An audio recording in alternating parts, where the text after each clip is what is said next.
This course module will familiarize you with some of the issues that are important to the analyzers in operation, particularly when calibrating using test gases.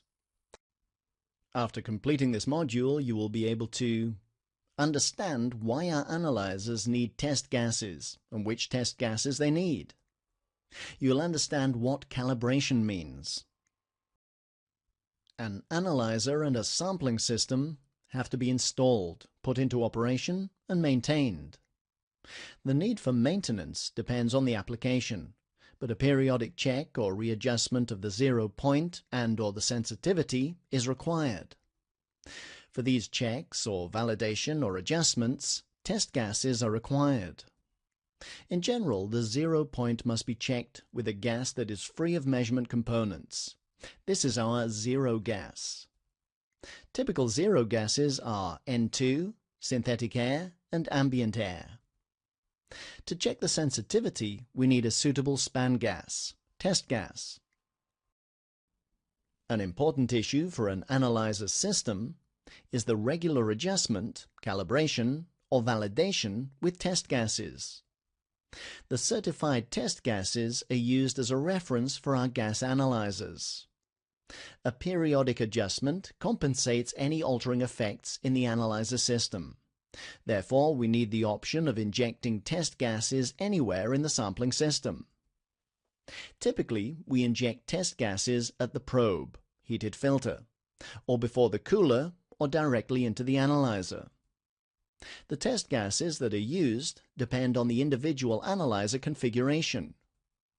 Typically, we need zero and span gases. The quality of the test gases is important for the accuracy of the measurement. The reference must always be better than the expected accuracy. A zero gas must be free of measurement components. Nitrogen, N2, is the most typical zero gas. It's available in different qualities. The quality is expressed by a number. N2 5.0 means 99.999 volume percent purity, or 10 ppm impurities. For example, O2 is less than 3 ppm. H2O is less than 5 ppm. TC is less than 0.2 ppm. N2 4.0 means 99.99 volume percent, or 100 ppm impurities. N2 4.0 is less expensive than N2 5.0. It depends on the analyzer configuration which quality is sufficient. Synthetic air can be used as zero gas. Synthetic air is an oxygen-nitrogen mixture with an oxygen level of 20 to 21 volume percent. Different qualities for synthetic air, for example, synthetic air free of TOC greater than 99.999 volume percent. H2O is less than 5 ppm. TOC is less than 0.1 ppm. CO2 is less than 0.5 ppm. NOx is less than 0.1 ppm.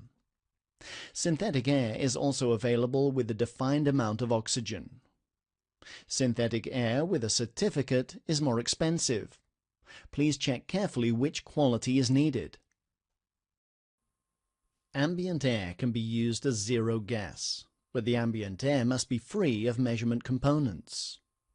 Ambient air consists of nitrogen, 78.09 volume percent, oxygen, 20.94 volume percent, argon, 0.93 volume percent, CO2, approximately 380 ppm, neon, 18 ppm, helium, 5.2 ppm, methane, 1.76 ppm, krypton, 1.1 ppm, and some other components in ppb or ppt amount. Ambient air always contains a different moisture level, dew point. To work with a constant ambient air, the ambient air needs to be supplied prior to the cooler to get a constant dew point of 3 degrees C. To check or correct the sensitivity from the analyzer, we need a span gas. These span gases, test gases, are supplied in test gas cylinders. They come with a certificate, for example 497 ppm CO plus or minus 2% balanced in N2. The carrier gas is mainly N2. The test gases are completely dry, just 1 or 2 ppm H2O. See the declaration of N2 5.0. Sometimes it's useful to have different components in one test gas cylinder, for example 497 ppm CO, 256 ppm NO, 345 ppm SO2 balanced in N2. When the individual components react with each other, it's not possible to fill them in one cylinder, for example SO2 and NH3. There are also some other reasons not to fill up blend gases. For example, some analyzers need individual test gases for any internal adjustments. The expiration date is also stipulated on the certificate. What does calibration actually mean? By the way, we do not calibrate. We adjust the individual sensor signal of the instrument towards a test gas standard.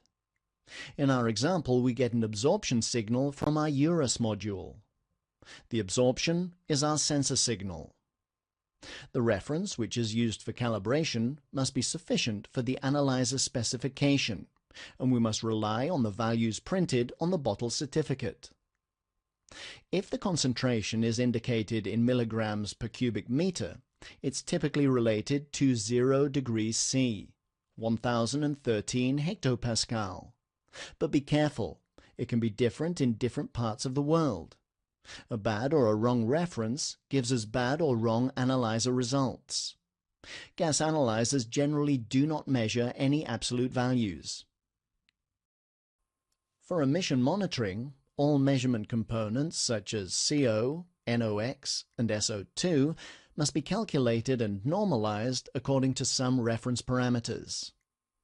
The extractive cold-dry analyzers read milligrams per cubic meter related to 0 degrees C, 1013 hectopascal, dry, because the used reference gas is indicated in milligrams per cubic meter, 0 degrees C, 1013 hectopascal. They have to be normalized only to a certain oxygen level.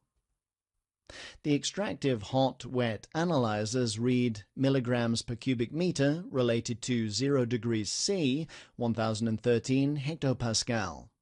They have to be normalized to a certain oxygen level and to the moisture content. The in-situ analyzers read milligrams per cubic meter.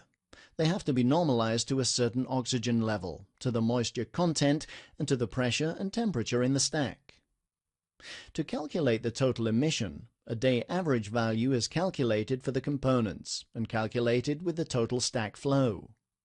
The calculation takes place in the data acquisition system, emission calculator. What have you learned from this module?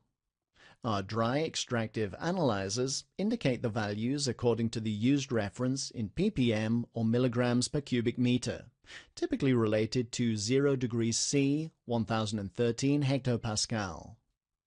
The readings have to be normalized to a certain oxygen level. The hot-wet analyzers can measure in a wet matrix. The wet readings also have to be normalized with the moisture content and oxygen level. The in-situ analyzers need normalization to the pressure, temperature, moisture, and oxygen level in the stack. The total emission is calculated from the day average values with the mass flow from the stack.